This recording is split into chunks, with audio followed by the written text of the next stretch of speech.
ഒരു കീറ തുണി പുതച്ചു കണ്ണടച്ചുറങ്ങും പോലെയൊരരുമപ്പൈതലോ ആദ്യം ജഡം വണ്ടിക്കകത്തെടുത്തു വെച്ചരികിലായി കണ്ണീരൊഴുക്കയാണച്ചൻ.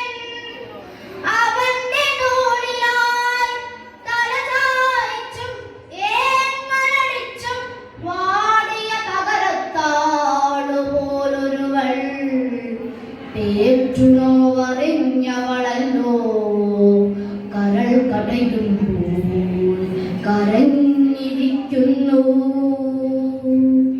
പഴയൊരു പൊട്ടപ്പുര നമ്മെ പോലെ പഴക്കമീ പുരയ്ക്ക് ഇവിടെ നിൽക്കുക ജഡമിറക്കട്ടെ പതുക്കെ അങ്ങനെ പതുക്കെ നിലത്തിറക്കി വയ്ക്കട്ടെ.